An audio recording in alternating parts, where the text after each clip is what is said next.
Welcome to the Body Kindness Podcast. I'm your host, Rebecca Scritchfield, and I'm here to help you find your inner caregiver. You'll have more compassion, less shame, and the tools you need to deal with a culture that just does not want you to be free to give yourself fierce love. You are welcome and you belong in our community, where we value your well-being. We share our experiences and support each other on the body kindness journey, and we know that your health and your worth is not dependent on your weight. If you would like to enjoy self-care, be less self-critical, and make your life about more than your health routines, join us at bodykindnessbook.com/start.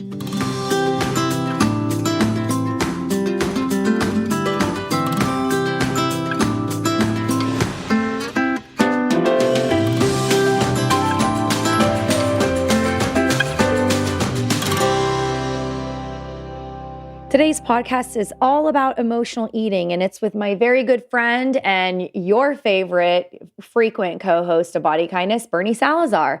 So Bernie reached out to me by mid-January, and it was shortly after the insurrection on the Capitol, which hits home, and you'll find out why when you listen to the episode, but it's very personal. And anyway, he said, I'm struggling with emotional eating and I really want to talk to you about it. I really want to turn it into a podcast because I know I can't be the only one. So this is the result of that live stream. And you hear us have just a raw and honest conversation.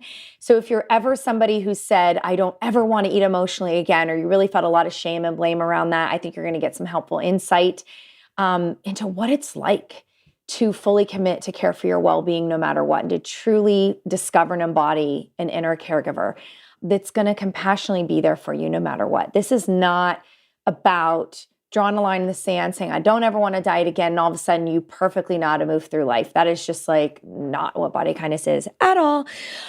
So if you're feeling stuck or like you can't do this right, I really think that you would benefit from a deep breath in and out, and understand that body kindness is a practice of non-judgment and compassion. And that means that we are going to have times in our life where it is more challenging to care for ourselves. And, do what Bernie did. Reach out to a friend, have a conversation. Maybe you have someone in your support system. But I really hope that you get something powerful out of this episode, and it's something that you can share with others, so that we can have a lot less shame around eating emotionally, understand the beneficial purpose, and also understand that there are ways where we can help connect to our emotions and practice good, gentle, loving kindness, and help us ride the waves of this chaotic life that we're facing. But before I kick it to the episode, I just want to make a quick plug for self-care for diabetes. If you don't know about this yet, it's because I'm not doing a good enough marketing job. But Glennis will be on a podcast episode with me soon. Anyway, self-care for diabetes has literally been a passion project of mine, several years in the making. It started out as a live support groups, and then we decided to take it into a model that is hybrid, learn on your own time, and also get live support groups. So it's a 3-month membership. Again, the URL is selfcareforddiabetes.com. If you are looking for something that is going to help you with your concerns around health, whether you have a family history of diabetes, you've been told you have pre-diabetes or something like that, or you have a diabetes diagnosis, check this out for yourself, share the link, let people know. The healing that is taking place in this group is absolutely amazing. And we're just entering our 4th month in our program, and we have spots open for new folks. So again, that's selfcareforddiabetes.com. Please check it out, share the link. It is one of the most important things I could think of that I'm doing right now with several family members who've been diagnosed with diabetes, and a lot of experiences with clients who've been shamed about their diagnosis, their body size, their health status, et cetera, et cetera. Glennis and I were like, no, we're going to create something that is amazing, that really helps people. So you can think of it kind of like body kindness if you have a diabetes concern. And so I hope you'll check it out, and I hope you enjoy this show. Thank you so much for listening. If you have a minute, please leave a rating and review.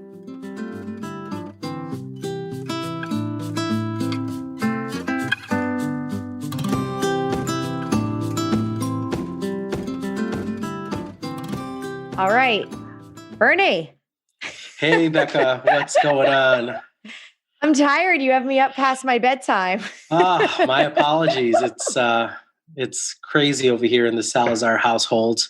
So this is kind of the time that I get to pull away a bit and catch up with you. And I'm Mm-hmm. glad that you're up past your bedtime because I put a call into you the other day and I was like, all right, it's a new year. Last year, Bernie was definitely dealing with what everybody else was dealing with, which is Mm-hmm. a ton of different things. And I thought I was doing pretty good. But this year, I was like, all right, there's quite a bit going on. And I found myself, and I find myself actually using food as a bit of a crutch. And I think I shared that with you. And I thought it was Mm-hmm. really important to share that with our viewers, our listeners. Mm-hmm. There's a lot going on right now. For me, I'm sure for everybody else out there. Mm-hmm. And I noticed myself the other day kind of just really mindlessly reaching for things around my kitchen. And Mm-hmm. I'm not saying this because I was like, oh, hard on myself or I feel horrible Mm-hmm. about it.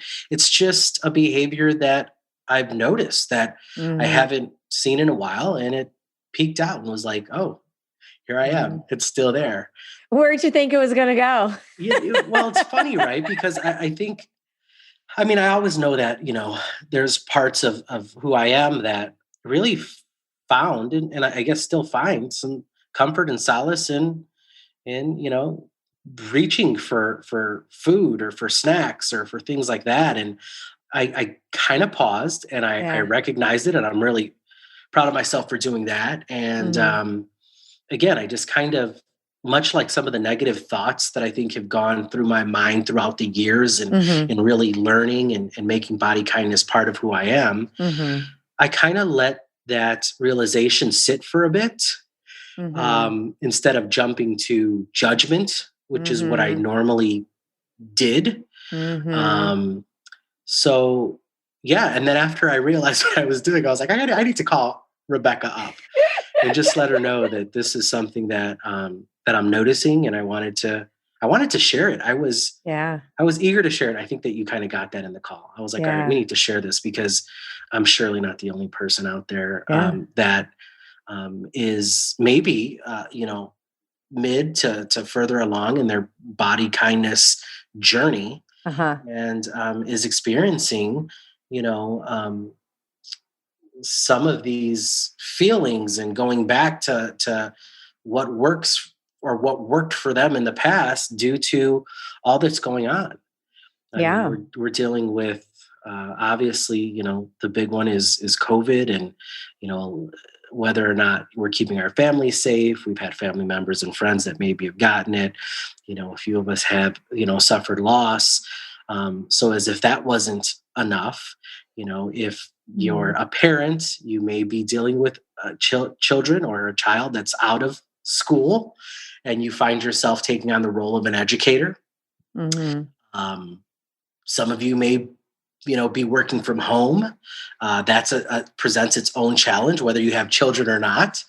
Some of you are business owners like myself, and you're trying to navigate what your business looks like in this current climate, Mm-hmm. given the restrictions that are in place.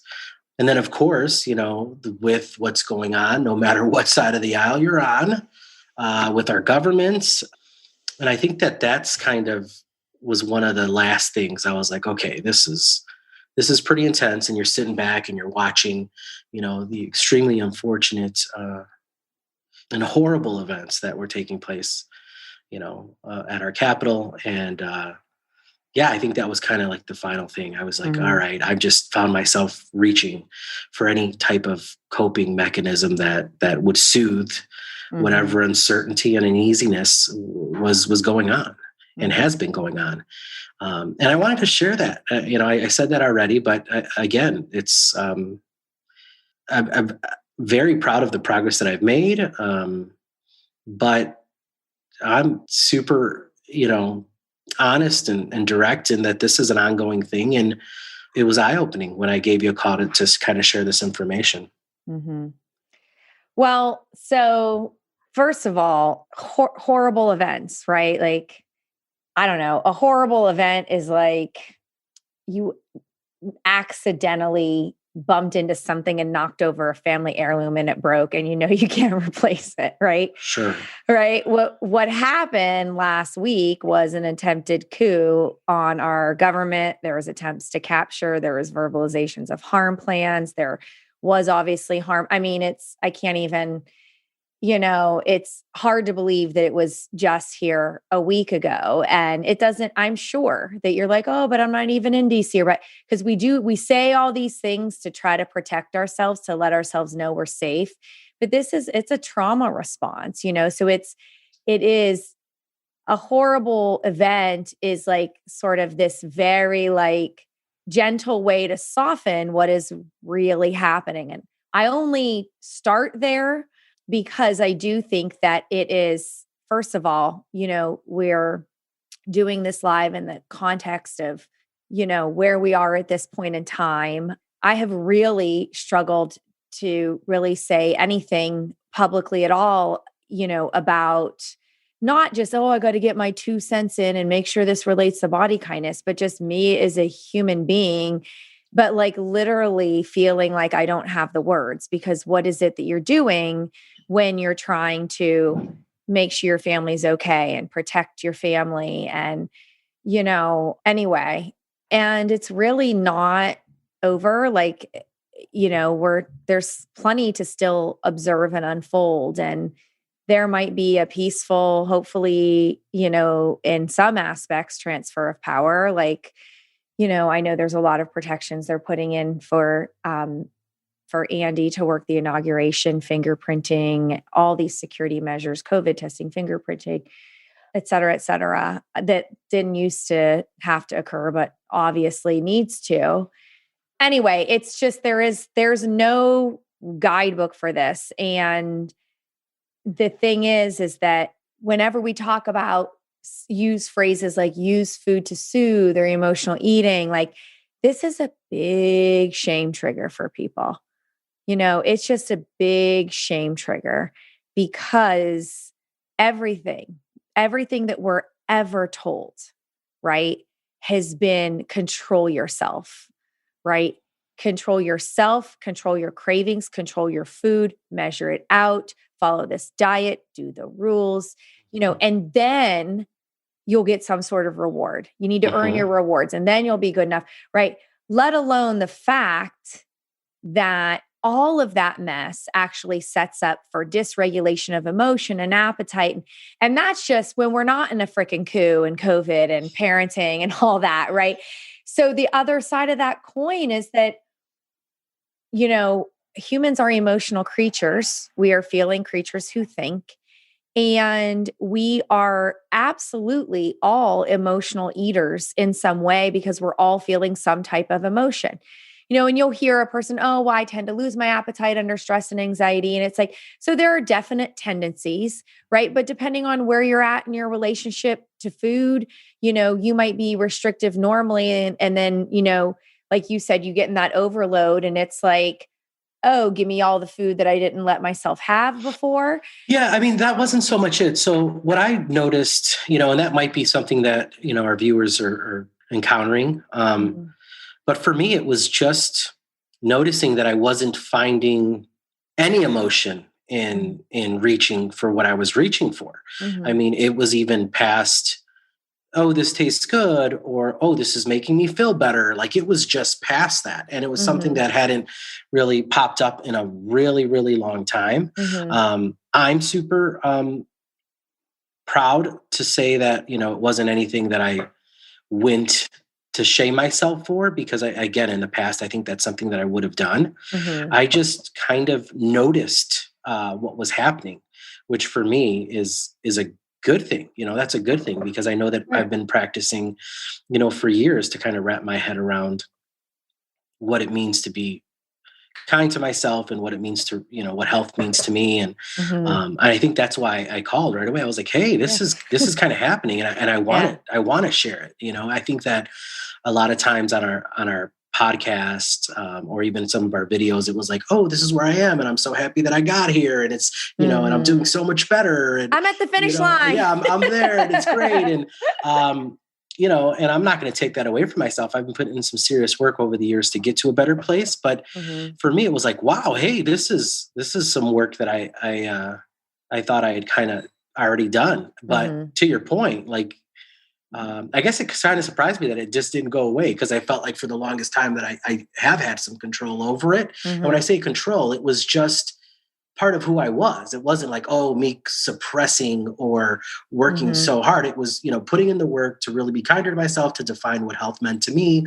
And it was just naturally allowing me to be more in touch with everything, my movement, the way that I was nourishing my body, relationships, and again, the events of all of last year, and I think, going into this new year, I think, really triggered something, and I wanted to make sure that I was noticing it and giving it its place, and starting to kind of work through it again. And that's what I wanted to share. And, and when I talk about the events, sorry about that. And talk about the events, I in no way am I leaving out, BLM and the racial injustice, and the fact that, we're placing immigrant children in cages, and for those that don't know, racial equality and especially issues around immigration are very important and near to me. So, these are things that I've been trying to find constructive ways to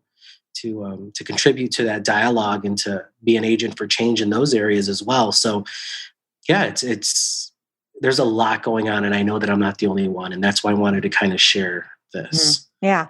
So when you talk about, like, I thought I had a handle on it and things like that, right? Understand that under a normal, tolerable amounts of stress and anxiety, it is, right? You have your circuitry set up.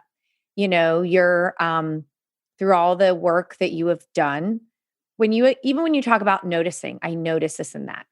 When I know exactly what that means through body kindness. That means that you are in a non-judgmental, curious, and compassionate place. You're in inner caregiver mode. That is literally, talk about being at the end, sort of like the end of realizing a body kindness practice is that you let your inner caregiver lead, right? You try to let your inner caregiver lead most of the time, but you have many parts, critical parts, judgmental parts, sad, afraid, childlike parts. And, those are all coming out as relevant now. In the book, I only named a few of the parts that were more sort of related to emotions around, like, Ms. Perfectionist or Mr. Perfectionist, and like the tantrum toddler that was all about fairness, or like the rebel. And so I only named like a few kind of common parts that people can identify with, but we all have, a lot of different kind of versions of ourselves, right? That step in to do things for us, to keep us safe, alive, grounded. And so when you talk about, I thought I had this under control, right? A lot of what it is, absolutely through the work that you did and this, letting your caregiver lead in the typical manageable day to day, right? You'd have stress responses and your brain went to, I can handle this. And you knew the solutions, you knew the answers, you'd figured out. Sometimes that stress energized you, right? Engage that sort of cortisol rush. It energizes you. And then you might get really tired, but you sleep and get back up, and it's ebb and flow, right? But where we're at right now is it's, gosh, I feel like we're running the ultra marathon. It is literally a mental endurance, right? Sure. And so what happens, right, is it's not a normal amount of stress and anxiety. It's not tolerable anymore. And it's like if the cup overflows, things are going to spill out. And that is what's happening, right? One of your parts that says, hey, I am going to protect you, right? We can't feel any more bad shit. So we're going to go back to numb. Remember? Yeah, and so absolutely. It might not be the then and there, your worst place in your life traumas. And I would argue it's because you're so good with body kindness, because you are so stable in your typical self-care patterns. That's why it's not so extreme. That's why you're able to stay engaged with a non-judgmental caregiver and notice. But it is different than what you're used to, than what you feel comfortable with, than what you normally do. Not because I'm Bernie Salazar and I'm never going to eat emotionally again. I know that. I know you. I know you. I know what you meant when you wanted to bring it up. But this part is coming in that's like, he can't handle this. And I'm so afraid that it's going to be too much. He needs to be there for his kids, his business, his wife's business, the whole thing, the family, the leader. And oh my God, what's happening in this country? That's it. I give up. And so even if it doesn't feel conscious, or it doesn't feel logical or rational, some other words you said earlier, the reality of it is your system's functioning. It's functioning, whether it's one less decision you have to make, whether it's a little bit of mouth pleasure, whether it's the thinking that I'll bring positive emotions, but then your caregiver's like, wait a minute, but we're really not enjoying this. And so it feels so kind of like things aren't connecting, because when that protective part kind of comes up, you said it'd been gone, right? That happens. Yeah. They go into the basement, and that protective emotional leader part, like, woo, where's the party? It came up to your conscious. I'm going to save you. I'm going to protect you. Sure. You get it, right? Yeah. And so it's trying to do this thing, but your caregiver's like, I don't think this is working for me. And I don't know. And then time to call, notice, let's wait for it. Oh, let's call Rebecca. Right. And you said, hey, no rush, when are we podcasting again? And I was like, well, let's figure that out. And then I was like, what's up? And just, there was clearly this, hey, let's talk about it. And I wanted to talk quickly because truthfully, I want you to help make sense of this. I think, well, first of all, we're doing a lot of normalizing because of the shame trigger. I really want you to understand why you're doing what you're doing. It makes perfect sense. Your body's trying to help. But then there's this second piece when we can accept all that. There's a second piece of like, hey, I want to radically accept that my mind and body are working. They're trying to help me. This is survival mode. And also that helps with the shame trigger, right? I'm not saying I'm a bad person because this is happening. It doesn't feel like self-care. So something feels off on my radar and I think I need some help, right? I want to reach out. I don't want to be isolated anymore. Sure. Yes. Right? And that was super important. I think that one of the things that I shared when I called you, you know what? I didn't even make that connection. I think subconsciously I knew that I needed to just kind of reach out to you and to my tribe, and I think that I definitely see our viewers and anybody who listens to the podcast is part of my team. I hope that you guys realize that, we're part of yours. And I wanted to share this with everybody because, speaking to what you were just sharing around shame, like, right away, I consciously chose not to do that to myself, but I could see how easy it would have been to do that. And I oftentimes say this, and I mean it from the bottom of my heart, when I'm able to share what I'm going through in a very honest and open way, it with our listeners and with our viewers, it really helps me kind of work through it. So I I feel kind of selfish in doing it, but I wanted to make sure that, I was really sharing this with anybody who was maybe out there and can relate or, well, I think what you're doing instead of selfish, how I would frame it is that you're modeling permission to not be alone. Because that's the thing. Shame will say, oh, you're so bad to even have this problem. You can't admit it. And it will put you on isolation island. So, and it's interesting because I think there's another part of you, the perfectionist part, right? Is, you're taking people's time or you're doing this for your sole benefit, right? Do you notice how that, I almost feel bad asking for this. So that's what I mean about the many parts. It's like you notice how it's like on the one hand, let's talk to Rebecca. Oh, let's do a podcast. Let's help others, right? We know that there's a part of you that day one has only been about helping people.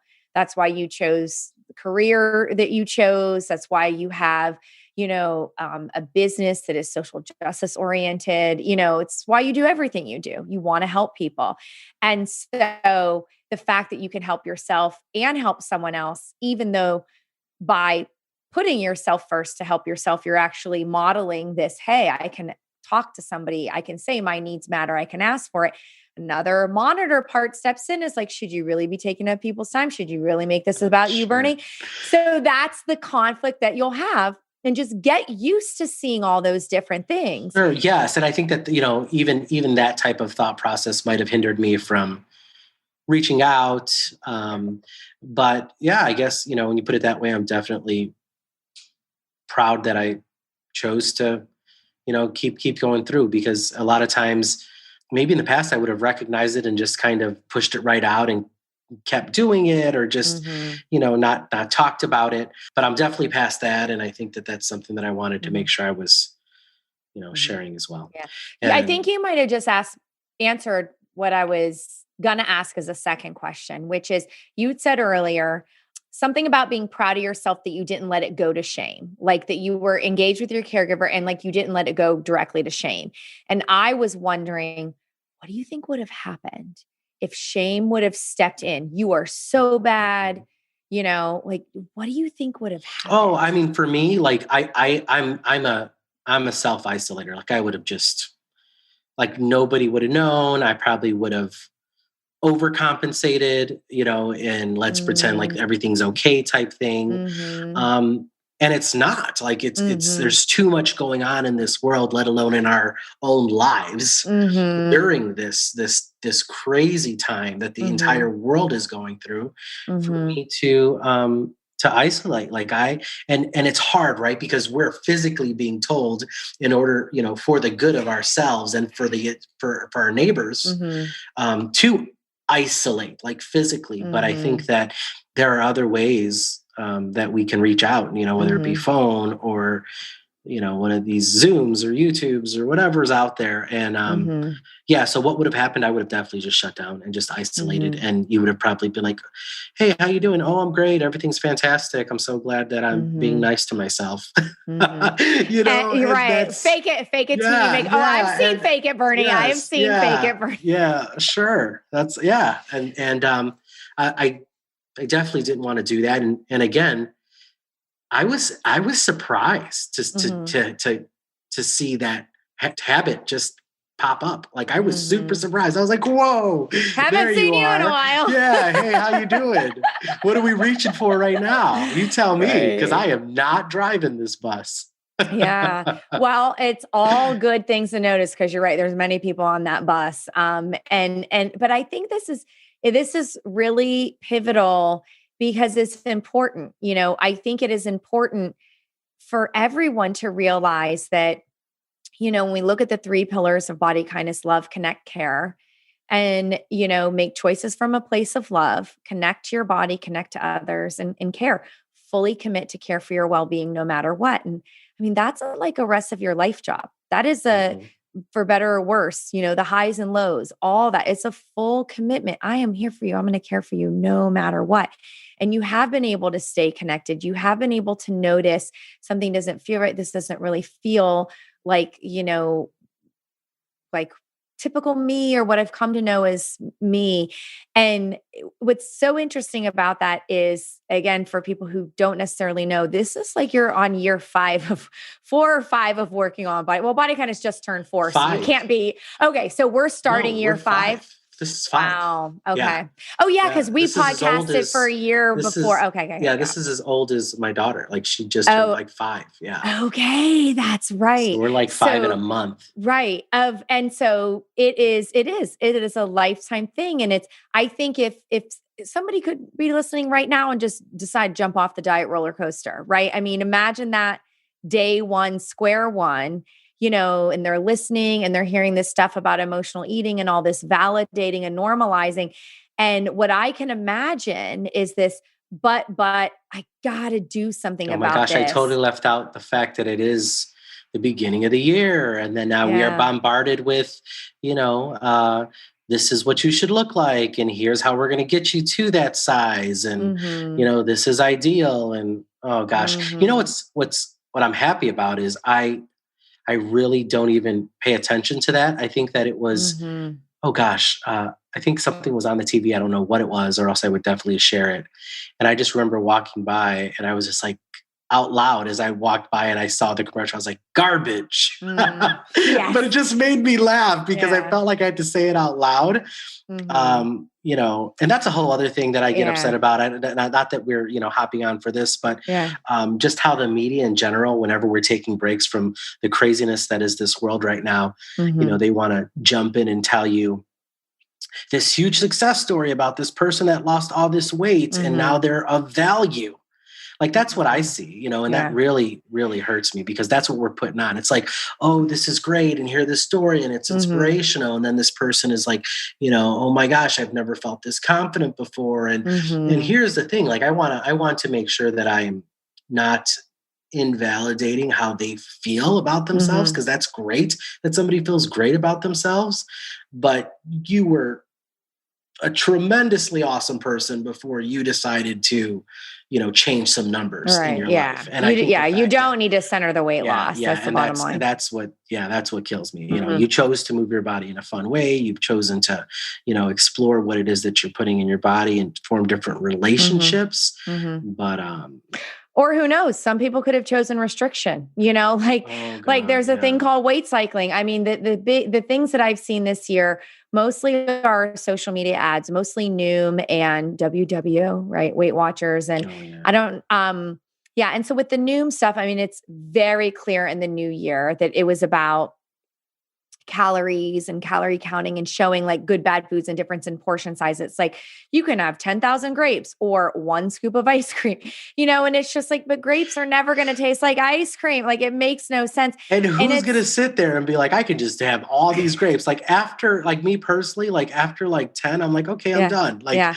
I mean, I love the cotton candy grapes. Have you had cotton candy grapes before? Yeah. Oh God. Yes. Oh my God. When they're in season. But I still think it's hilarious that they're going to equate 1 scoop of ice cream to the number of grapes you could have. Well, and here's the thing. When I bought cotton candy grapes this year, I went on Amazon and bought actual cotton candy floss, convinced that one day I'm going to put it in my blender and try to make homemade cotton candy. It's still sitting there in these giant bins, but it's like cotton candy grapes reminded me of how much I like cotton candy. So we did that. And then we also bought these little vials of cotton candy flavor to make our own ice cream. And we did that this summer. So all that is to say that Noom would not want you to do any of that. In fact, it puts you on about a 1,200 calorie a day diet. Sorry, content warning. Should have said that before. And I don't edit this, but the bottom line is, it's a lot of people will try Noom, like helping pros who are like anti-diet or just like, oh, I want to see what it's like, because I'm getting clients who are coming in off Noom, and very much so. It would recommend under fueling, over exercising, a lot of inadequate. And it doesn't matter. They got your money. They don't, and whoever you're connected to, what was their training and expertise? It's all a crock. No, of course. And the last thing that oh gosh, if you want to talk about my version of a bad time, it's like, let's try to deal with everything that's going on in the world and be pissed off because our stomach is grumbling and our body aches. Like, come on, like, what else can you do to yourself? It's like, that's ridiculous. But I'm really glad that we were able to hop on. I know it's something that, we just kind of put together, and I was glad I'm able to share. And, I definitely plan on keeping you up to date with how this is going, especially our viewers and our listeners. Like, well, I have one more question for you that has to do with, so I'd mentioned earlier about, well, what if someone's at the very beginning and doesn't have 5 years of inner caregiver practice to kind of come in and because that I think is a big element, right? Sure. You were able to pause, notice things, stay calm, think rationally. Oh, let me let Rebecca know, you didn't have thoughts of shame because you trust me, and like you said, you find a benefit out of talking to listeners. It was like all the stars aligned for you to be able to do that, which is great. It's a sign of your strength and your resilience. You're going to be awesome about it because you're going to eat emotionally. We all are. But here's the other interesting thing, so someone's early and they feel like desperately, I have to stop this. Just know that's where you are in your pain. And it takes time to be patient, to learn and grow. The practice of inner caregiving is a patience, love practice. And it can, often, I'll run a group reflection where they'll practice saying something like, you are worthy as you are right now. And then they'll write down how that phrase makes them feel. And then we'll all share in the group. And we can, in a group, kind of talk about it. First, it felt, like I didn't deserve that. And then, and everyone's listened to each other and they're like, oh, well, you deserve it. Right. And it's like, rah, there's all these spiral ups. And they're like, okay, so do this again a few more times on your own. And they're like, it was horrible. I wouldn't let myself think one positive thing. And so even just that's the connect pillar, connect to other people, right? Self-care is not in isolation. Self-care is, what is it that I need to do to care for myself, because my body autonomy and I'm in charge, but also the family that you're in, the community that you're in with me. We're in community right now, live on YouTube and later on the podcast. We're in community with our listeners. That connection, these people got me, I got them. I guarantee you we're going to get emails. Bernie made me cry. Thanks for telling your truth. The type of emails that we get of just like, it is relatable. You make me feel like a human, not judge. So all that stuff, you want to let that in. Here's the pivot question I have for you about it is, and this is kind of like I think there's I don't know if I want to use the word nuance or what, but I would say that there is also this permission to pivot, right? To say, you know what, I actually really do want to do something about the choices I'm making right now. Right. So it's after careful thought. It's not weight centered, right? It's in conversation and reflection. And it's when you've noticed, okay, well, what is it that I don't like about my, tagged emotional eating patterns, right? It's normal. It's, it's stress and anxiety dysregulation. So my body's just trying to survive and cope and soothe, and all that makes sense. And then and I'm not sure I want to just keep doing it until it goes away. I don't know if taking no action makes sense, but if I were to look at doing things, what would I do? So that people don't jump to the diet. Okay. So for me, I mean, and I've already started this and it's working for me right now. So there's two things. I'll start with answering your question. So Jen and Bennett, my wife and my daughter, and I made a banana nut bread the other day. And the reason why I share this, right, is because I definitely, was using food to just work through the emotions. And I thought to myself, well, let's make this more personal.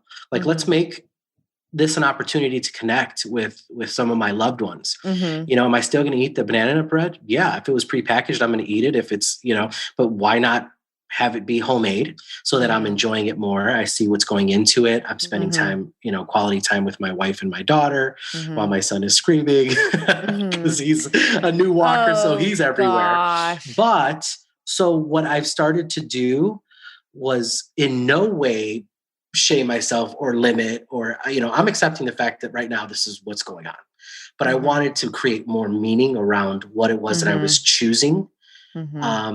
And a lot of times actually, when I go through that process, I find personally that I'm satisfying something that I was going to the mindless food, or when I was mindlessly snacking. So I'm it's that sense of community, that sense of connection, that, if even the physical movement of creating and making, and, a lot of times it's so funny because I cook quite a bit for the family. And I don't know if any of our viewers have experienced this, but a lot of times after I cook, I've tasted so much, or I find myself kind of already having been filled or fulfilled, in it. So that's one thing. And I just wanted to make sure that whatever I was going for had extra love in it. Well, it is. I mean, I really think it's a love you can feel, not taste, right? And first of all, that sort of, screw it, the world's going to hell in a handbasket anyway, just give me the whatever, right? You can realize, hey, you know what? I'm, no amount of whatever's I'm grabbing is really going to solve the problems of the world.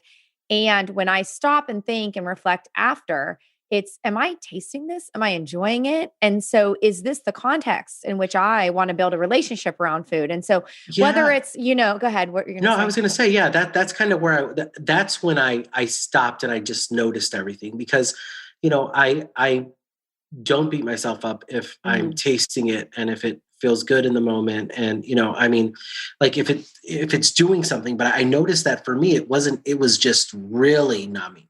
Like I was Mhm. just like super mindlessly, Mhm. Right. going Yeah. towards something. So, Right. what I just shared is just helping me put more thought into it, knowing that Right. that mindlessness was serving its purpose, but I Right. want to at least put more Right. thought and care and love into Right. what it was that I was reaching for. So when we talked about the overload and the overwhelm stuff, right? There is a skill in DBT, it's dialectical behavioral therapy, and it's a very good approach for when people struggle with binge eating, and it can be really helpful. And I mean, any issue that is involved with emotion dysregulation. And so it's called urge surfing. So it's literally about, here comes the tidal wave. Oh my God, I can't handle it. It's going to kill me. It's going to kill me. And I'm going to ride that wave. I talked in Body Kindness about get on your Mhm. surfboard and ride it. And that was from urge surfing, but I didn't go into explaining, oh, this is DBT and this is what it does. And this, I just gave the visual. But what I could see happening and the differences in the banana bread, right? Like you were feeling, like, oh my gosh, things are getting bad. That part stepped up and says, I know what I do to protect him. I'm going to numb. I'm going to bring numb emotions. We can't feel anything else bad. And what do? When we numb? We eat without even thinking. And whatever it is, package, not package, whatever it is, right? Something clicked in you that noticed that there wasn't thinking, it wasn't connected. There was things that you had learned you were no longer doing. And it was like, hey, this isn't right either, right? This doesn't feel right either. And then that next choice, I'd call it a spiral up, right? But it's like that next choice is like, okay, what if I engage in baking with my family, right? And Mhm. interesting when I said, well, it's a love you can feel and not taste, right?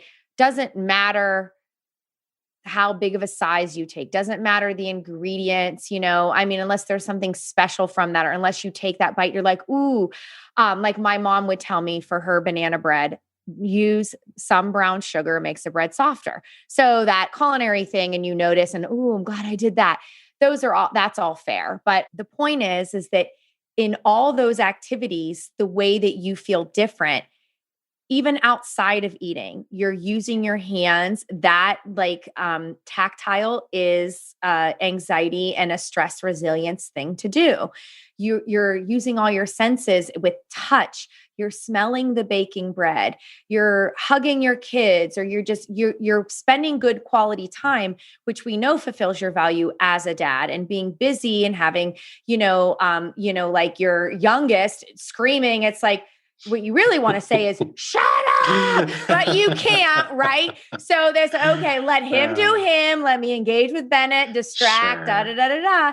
And so in the Yeah. end, when you get this bread, it's all the moments, love went into it all around, but also you had tons of time to surf the urge and ground.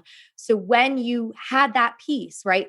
That first warm, amazing, can't wait to take a bite piece, you remember that feeling. I love getting excited about Mhm. food and eating, Exactly. and it's warm and da da Yes. da. And now you're back into the Yes. Bernie mode that you What's funny, because I mean, familiar that's with. what I was getting at without explaining it as eloquently as you did. But, this is, what I enjoy about this, is if you are in this right now, self isolating, that's something that you can do, whether you have a 5-year-old, a partner, or Mhm. not. It's connecting with the ingredients, connecting with what it is you're choosing to enjoy, and that's something that really helped me out. But I want to speak really quickly to maybe somebody who's starting out.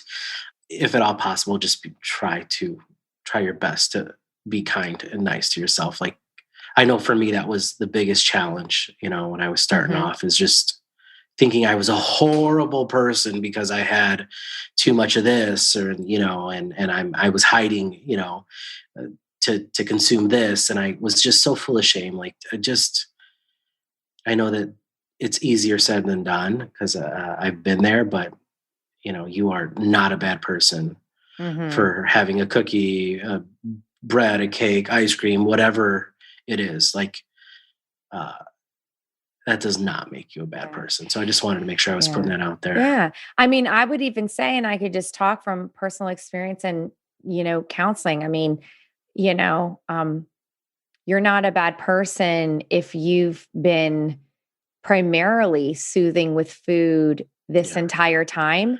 And even if you're bothered by it because you know there's a better way for you, or you know there's other things, like all of it, your worst fears about what you're doing right now, and that, we make up stories in our mind, about the risks and harm and all these things. And that's not try to belittle any concern you have. Any concern you have about your well-being, about your health, all super valid. The point to make is that you were good the moment you came into this world. You were good every mistake, every flaw that you could find, physical, behavioral, emotional, whatever, right? We have inner monitors that do that. We have to believe in our inherent goodness. And, they call them wake up calls for a reason, or a rock bottom moment for a reason, or, however you want to say it. And there's a partial poem at the end of, I think it's the intro in Body Kindness, but it was Portia Nelson's autobiography in 5 short chapters. And it's a great poem. And basically it's about how somebody who walks down a street keeps falling in the crack, oh yeah, not my fault, and then it's like, oh, wait a minute. And it's this idea of like, I think I'm doing something to get in this position, like, so it's like, why does this thing keep happening to me? To this sort of ownership is like, I think maybe I'm doing something, maybe there's something I could do. And so in the poem, like, the person gets out immediately and then walks around the crack and then walks down another street. Right. And so it's like, it's this idea that I think it's so beautiful, right? To see stages of change evolving, and but what is at the absolute root and core, that even if you're so mad at yourself for decisions you could have made, coulda, shoulda, woulda, for falling down that crack again, for whatever it is, right? Our inner judge will step in, right? It's keeping score. This is good. This is bad. This is right. This is wrong. How dare you? That is just a part of you that only knows how to make those judgments, right?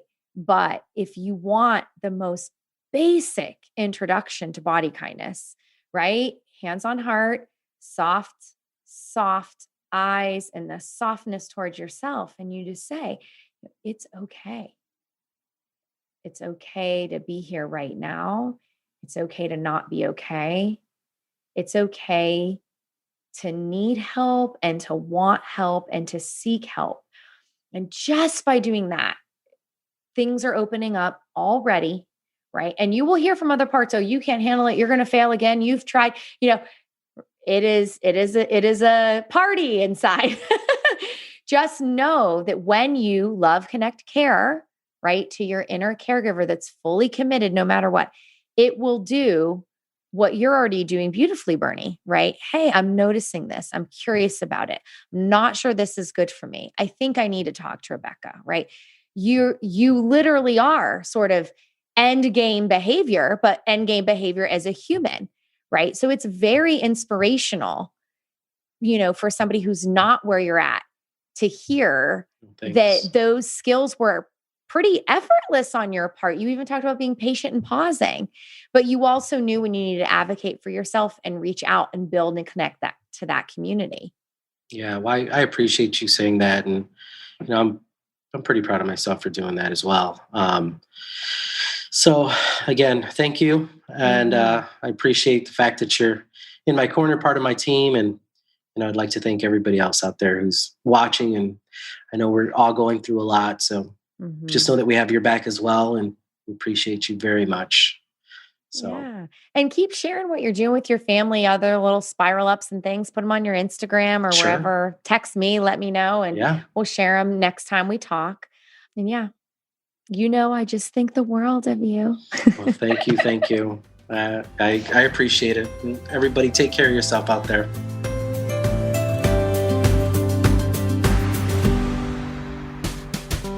And that's our show. The podcast is made possible with support from listeners. Please donate to help offset production costs at gofundme.com/bodykindness. And please rate and review the show when you have a moment. It really matters. Let's keep the conversations going on Facebook. Search Body Kindness and request to join the group for Body Kindness readers and listeners. Have a question for us to answer on a future episode? Visit bodykindnessbook.com/question. Body Kindness books and audiobooks are available wherever books are sold. To request a signed print copy, visit bodykindnessbook.com/order. For other questions about this podcast, please email info@bodykindnessbook.com.